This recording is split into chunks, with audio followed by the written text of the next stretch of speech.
नमस्कार साथियों, आज हम अलाउद्दीन खिलजी के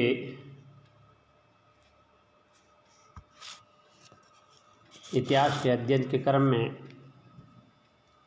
उनके सैनिक सुधार, उनके राजस्व सुधार और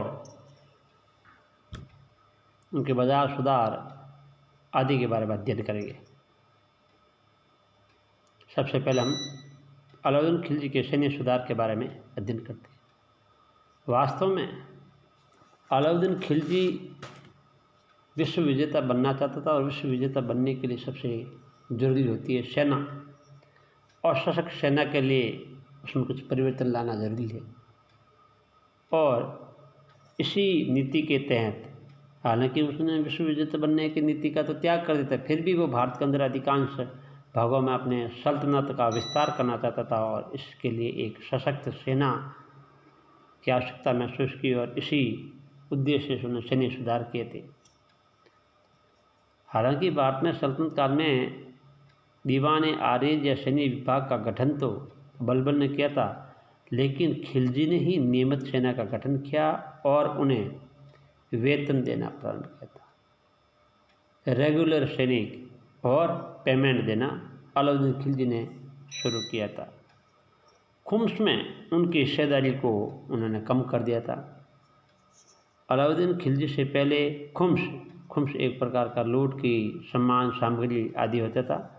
अलाउद्दीन खिलजी से पहले खुम्स का 80% भाग सेना को दिया जाता था और 20% राजकोष में इससे सुल्तान को दिया जाता था, जबकि अलाउद्दीन खिलजी ने इसको उलट दिया था, अर्थात 80% तो उन्होंने सुल्तान को देना तय किया और 20% सेना। इससे क्या हुआ, सेना लूट मार कम करती थी और लूट मार कम करने से आम जन में सेना के प्रति खौफ नहीं होकर के विश्वास पैदा होता और जो सैनिक या सेनापति अधिकांशतः लूट की नीयत से आक्रमण करते थे या युद्ध के समय लूट में अधिक ध्यान देते थे और अधिक मालामाल होते थे, वो अधिक मालामाल नहीं होते थे और लूट के बजाय वो युद्ध पर ज़्यादा ध्यान देने लगे थे। इस तरह उन्होंने सबसे पहले खुम्स में परिवर्तन किया था और सेना का नियमित वेतन देना और सेना का रेगुलेशन किया था।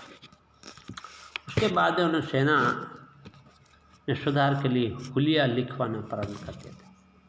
हुलिया होता है उनका बायोडाटा, अर्थात उससे पहले सैनिकों के लिए बायोडाटा नहीं था। अब अलाउद्दीन खिलजी को विश्वास करने के लिए कि वास्तव में जो सेना में नाम लिखा है वही व्यक्ति है, इसके असलियत के लिए उन्होंने हुलिया लिखाना प्रारंभ कर दिया था। इसके अलावा उन्होंने घोड़ों को भी दागना प्रारंभ कर दिया था। उससे पहले क्या होते थे, कोई भी इक़्तिदार या सैनिक होता था वो अपने घोड़े को असलियत छिपा लेता था, अर्थात उनके पास कमज़ोर घोड़ा होता था या नई घोड़ा होता था तो भी वे दूसरे के घोड़े को अपना घोड़ा बताता था या अपने कमज़ोर घोड़े को छिपा कर दूसरे घोड़े को बताता था। इसलिए अलाउद्दीन खिलजी ने घोड़ों को दागना प्रारंभ किया था, घोड़ों पर उन्होंने निशान लगाना प्रारंभ कर दिया था। राजस्व सुधार,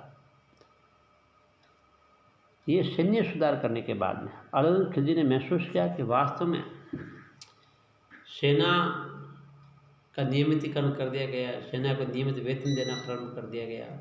अब सेना का नियमितीकरण कर दिया गया, स्थायी सेना कर दी, उनको वेतन देना प्रारंभ कर दिया, तो ये राजकोषीय भार को कम करने के लिए उन्होंने राजस्व सुधार किया था।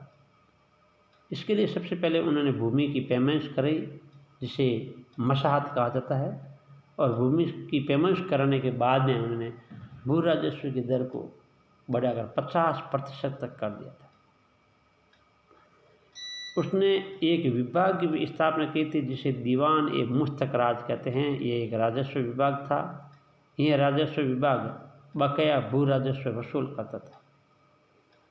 इसने 2 नए कर भी लगाए थे, चरी कर और घरी कर। इस प्रकार उन्होंने इन राजस्व सुधार के द्वारा राज्य की आय को, रेवेन्यू को बढ़ाया था और रेवेन्यू को बढ़ा करके उन्होंने सेना का सुदृढ़ीकरण किया था।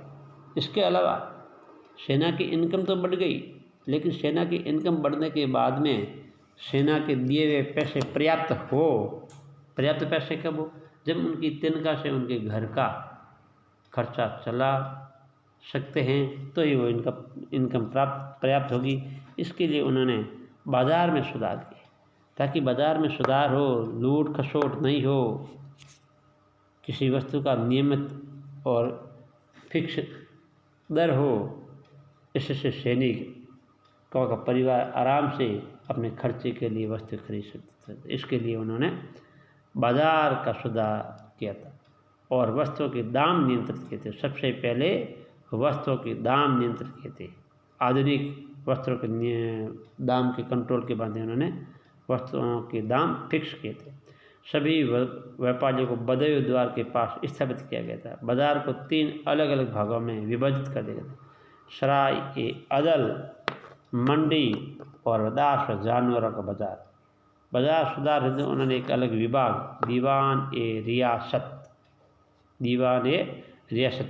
रेवन्यू के सुधार के लिए तो उन्हें दीवान ए मुस्तकराज और बाज़ारों के सुधार के लिए उन्हें दीवान ए रियासत की स्थापना की।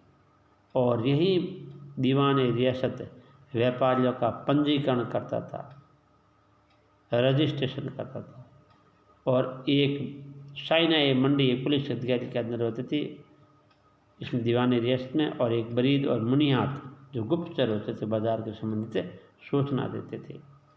और इसके अलावा परवाना नवीस महंगी वस्तु खरीदने का लाइसेंस भी दिया जाता था। इन सब का विवरण अमीर खुसरो के खजाइनुल उल फतेह, जियाउद्दीन बर्नी के तारीख ए फिरोज़शाही और इब्न बतूता के रहेला व अबू बकर इसामी के फुतवत सलातीन में मिलता है।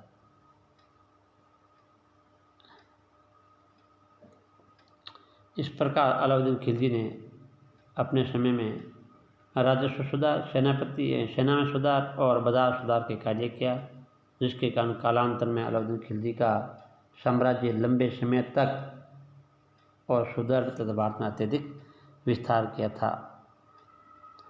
अलाउद्दीन खिलजी के बाद में खिलजी वंश का कोई ऐसा शासक नहीं हुआ था जो लंबे समय तक शासक कर सके।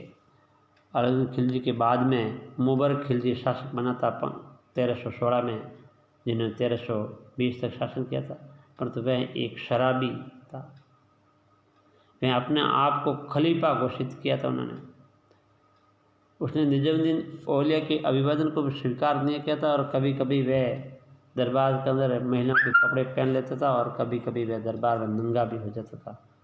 अंत में इस मुबारक खिलजी की हत्या खुसरो खां ने कर दी थी। खुसरो शाह ने उसकी हत्या कर दी और इस प्रकार खिलजी वंश का शासन 1320 में समाप्त हो गया था। साथियों, आगे की क्लासों में हम तुगलक वंश और आगे का सल्तनत कालीन भारत का अध्ययन करेंगे। नमस्कार, जय हिंद।